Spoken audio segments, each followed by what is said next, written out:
ஒண்ணு மட்டும் தெரிஞ்சுக்கோ, உட்காண்டிருக்கானே பரமாத்மா கிருஷ்ணன், இவனுடைய மகிமையே பரமேஸ்வரனுக்கு தெரியும். அஸ்யானுபாவம் பகவானே வேதகுஷ்யதமம் சிவஹ நாரத சாட்சாத் பகவான். நாரத சுவாமிக்கு தெரியும், கபிலாவதாரம் பண்ண பிரபுக்கு தெரியும் கோபாலனுடைய மகிமை என்னாலாம், இந்த பிரபு தான் நாளாம். உடனே அவனை இன்னமும் அம்மாஞ்சி நினைச்சு விடாதே. எம்மன்யசே மாதுலேயம் அவன் ஏதோ பிரியமான மித்திரன் சுஹൃத்தமன் நினைச்சிருக்கே, அவன் சர்வேஸ்வரனாக்கம் நாராயணனாக்கம் சொன்னாள். உடனே சுவாமி பீஷ்மரை கூப்பிட்டு தயங்கி தயங்கி மூச்சு விடுறதை பார்த்துவிட்டு என்ன வேணும்னு கேட்டாள். வைகுண்டமோ பிரம்மலோகமோ கைலாசமோ எது வேண்டுமானாலும் தரையினாள். அப்ப பீஷ்மர் என்ன வேண்டினான்? சதேவதேவோ பகவான் பிரதீட்சதாம் கலேபரம் யாவதிதம் ஹினோம்யம்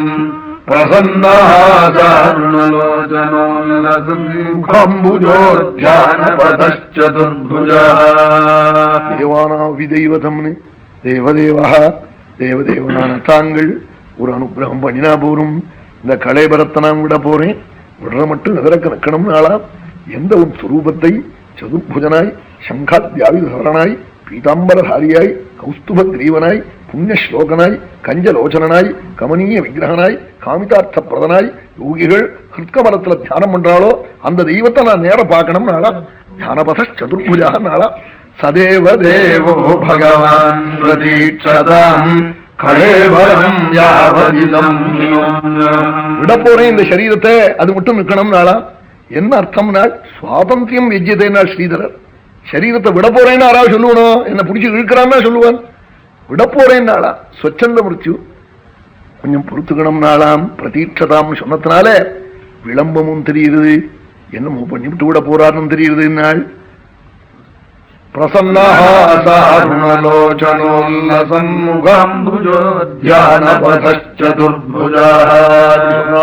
சுவாமி சொன்னாலாம், நான் நிற்காம எங்க போறேன்னாளா. எந்த இடம் நான் போக முடியும்? பீஷ்ம ஸ்தவராஜத்தால கட்டி இழுத்திருக்காள் பீஷ்மர். நான் எங்க போறேன், இங்கதான் நிற்க போறேன், ஒரு அனுகிரகம் பண்ணணும் நாளா. சுவாமி பீஷ்மரை பார்த்து என்ன நாள் சர்வேஸ்வரன் வேதாந்த பிரவர்த்தகனான பிரபு வாக்காலே உங்க வாக்கால தர்மம் சொல்லணும் இப்போ நாளா. நான் என்னமா சொல்ல முடியும் தர்மம் நாள் பீஷ்மர். சந்தர்ப்பமோ மூச்சு அடங்குற காலம், சந்நிதியோ பகவத் சந்நிதி, நான் என்னத்த தர்மம் சொல்லுவேன்? சர்வ தர்மத்துக்கும் பலதாதாவான உங்க சந்நிதியில அதுவும் அசக்தனான நான் என்ன சொல்ல முடியும்? வேற ஒண்ணும் சொல்லல. தஸ்மின் அஸ்தமிதே பீஷ்மே கௌரவாணம் துரந்தரே. தர்மசூரியனான நீங்க அஸ்தமனத்தை அடைஞ்சா இனிமே யாரு தர்மம் சொல்ல முடியும்னு கேட்டாள் சுவாமி. சொல்லணும் நாளாம். உடனே நான் அசக்தியை நான் போக்குறேன்னு ததீட்சைவாசுகதாயுதஸ்ரமா மங்கள கட்டாட்சத்தாலே ஒரு முறை அரங்க பார்த்தாளாம். சாட்சுஷ தீட்சை உபாசகால் பார்த்து விடுவாள், அணுகுண்டாட்டமா பண்ணிவிடுவாள். அப்படி பார்த்தாளாம் பீஷ்மரே. யுவேவாசின் மகாபாகா நல்ல யௌவனம் வந்த புருஷனாயிட்டாளாம் பீஷ்மர். எழுந்திருந்து உட்கார்ந்து தர்மம் சொல்ல ஆரம்பிச்சாளாம். தர்மம் சொல்ல ஆரம்பிக்கிற போது என்ன சொன்னான்? நமோ தர்மாய மஹதே நமः கிருஷ்ணாய வேதசே பிராமணேப்யோ நமஸ்கிருத்ய தர்மான் ரக்ஷாமி சாஸ்வதானே. நமோ தர்மாய மஹதே நாளா. பிரம்மலோகம் வைகுண்டத்தை முதற்கொண்டு ஏது தூக்கிட்டு இருக்கோ அந்த தர்மத்துக்கு நமஸ்காரம் பண்றேன். எந்த தர்மத்துக்கு பரதாத்தா பரமாத்மா கோபாலனோ அந்த கோபாலனுக்கு நமஸ்காரம் பண்றேன். தெய்வமும் தர்மமும் எந்த பிராமணால் இல்லைன்னா இல்லையோ அந்த பிராமணாளுக்கு நமஸ்காரம் பண்றேன். நமோ தர்மாய மஹதே நமः கிருஷ்ணாய வேதசே பிராமணேபியோ நமஸ்கிருத்திய தர்மான் ரக்ஷாமி சாஸ்வதானே. தர்மம் சொல்றேன்னு சொல்லிவிட்டு தான தர்மானி ராஜதர்மானி மோட்ச தர்மான் விபாகஜா ஸ்ரீதர்மானி பகவத் தர்மானி சமாசவ்யாசயோகதா. தான தர்மம் சொன்னாலாம் துலா புருஷதானாதிகளை அவன் ராஜாக்கள் எல்லாம் தன்னர தங்க கட்டியை வச்சு தானம் பண்ணுவாள் குருக்ஷேத்திரத்துல. வாங்க ஆள் கிடைக்க மாட்டாள். அப்போ இப்ப குடுக்க ஆளுல வாங்குறேங்கிறான் எல்லாரும். அவன் சங்கதாஷ்ட பிரதிகிரக புண்ணியம்னா போயிடும்னு பயந்தாள்.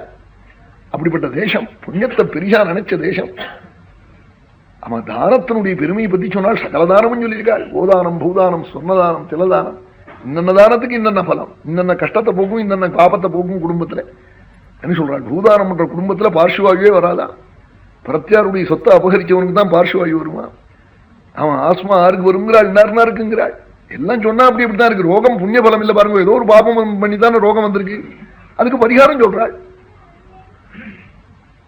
தான தர்மம் சொன்னாள், ராஜதர்மம் சொன்னாள். கொடுத்த பொருளை என்னதுன்னு சொல்லிக்கிறதுக்கு ஒரு ராஜா இல்லைன்னா சொல்ல முடியாது. அதுக்காக ராஜதர்மம் சொன்னால் பிரஜா பரிபாலனாதிகளே, மோட்ச தர்மம் சொன்னால் சமதமாதிகளே. ஆமா, மோட்சத்தை அடையணும்னா அதுக்கு சாந்தி தாந்தி இதெல்லாம் வேண்டும், அதை சொன்னாள். ஸ்ரீ தர்மம் சொன்னாள். ஆமா, பதி சிசுஷே, பர்த்தாவுக்கு சிசுஷை எப்படி பண்ணணும். ஆமா, குழந்தைகள் க்ஷேமமா இருக்கணும்னா வேறு பர்த்தாவா. பர்த்தாக்கு எவ்வளவு அழகா நடக்கிறாளோ அத்தனை குழந்தை நல்லா இருக்கும் பார்த்துக்கோன்னுட்டாள். ஸ்ரீ தர்மம் சொன்னாள், பகவத் தர்மம் சொன்னாள். அவன் சாஸ்திரநாமா சொல்லி கடைசியில் நமஸ்மரந்தாய சாஸ்திரமூர்த்தையே அவன் பகவானை பஜிக்க வேண்டிய கிரமத்தை சொல்லி அவன் சாஸ்திரநாமா முழுக்க சொல்லிண்டே வந்தாள். பட்டர் சொன்னாள், தேவகி நந்தனா இத்தனாய் சொன்னேளே சாஸ்திரநாமா, இதை யாரை பத்தின்னு காட்டாளாம். பீஷ்மர தர்மபுத்திரர் அங்குல்யா நிர்திசதி தேவகி நந்தன இது. சுவாமி தொட்டு காட்டினாளா, இந்த பிரபு தான் சொன்னேன் இத்தனாய் சாஸ்திரநாமான்னு. அப்படி சாஸ்திரநாமா சொல்லி பகவத் தர்மம் சொன்னாள். எங்க சுருக்கணுமோ எங்க விஸ்தாரப்படுத்தணுமோ சமாசம் வியாச யோகத்தா அப்படி சொன்னாள். அப்படி சொல்லி கடைசியில சர்வதர்மமும் சொல்லி முடிஞ்சதுக்கு அப்புறம் விஷ்ணு சஹஸ்ரநாமம் சொன்னாள். அடுத்த அத்தியாயம் சிவசாஸ்திரநாமம். சிவசாஸ்திரநாமம் ஆனதுக்கு அப்புறம் பிராமண நாம ஆனதுக்கு அப்புறம் அப்ராமணால எத்தனை பக்தாள் இருக்காளோ அவ நாமாவெல்லாம் சொன்னாள். சொல்லிவிட்டு கடைசியில காயத்ரி பத்தி சொன்னாள். எல்லாத்துக்கும் மேலே நத்ரம் ரியதே பாலஹ காயத்ரி யத்ர ஜப்யதே. காயத்ரி எந்த குடும்பத்துல பிராமணாள் எந்த தேசத்துல ஜபிக்கிறாளோ அந்த ஊர்ல குடியிருக்கிற துலுக்கம் வீட்டு குழந்தை கூட ஷாகாதுட்டாள். அந்த அதிகரணம் போட்டதுனால அந்த ஊர்ல பால மரணமே ஏற்படாதுட்டாள். நதத்திரம் ரியதே பாலஹ காயத்ரி யத்ர ஜப்யதே என்றாள். அதுக்காக தான் ராஜாக்கள்லாம் பிராமணாலே நிறைய காயத்ரி ஏகாந்தமா ஜபிக்க முடியாத மடங்களை கட்டி கொடுத்து அங்க போய் காரி துப்பாமே, அங்க போய் குண்டி கழுவாமே, எச்சல் துப்பாமே, பல்லு தேய்க்காம அப்படிலாம் பார்த்துக்கிட்டு இருந்தாள். அப்ராமணெல்லாம் பிராமணால் ஜபிக்கிற காயத்ரி நம்மாத்து குழந்தை நோவு நொடி இல்லாம உயிரோட இருக்கான் வளர்றான்னு அப்படி நம்பி அப்படி இல்லாம இருந்தாள் நம்ம தேசத்துல. அப்ராமணனான பீஷ்மர் வாக்கால் நசத்திரம் ரியதே பாலஹ. விஷ்ணு சஹஸ்ரநாமத்துக்கு அடுத்த அத்தியாயம் மகாபாரதத்துக்கு பார்க்கலாம். பிராமணன் சிவநாம, பிராமண நாம, அப்ராமண நாம, காயத்ரி மகிமை எத்தனை வசத்தியா இருக்கணும். காயத்ரியா பரோ மந்திரா, காயத்ரிக்கு மேல்பட்ட மந்திரம் உண்டா? அப்படிப்பட்ட மகாமந்திரம் காயத்ரி.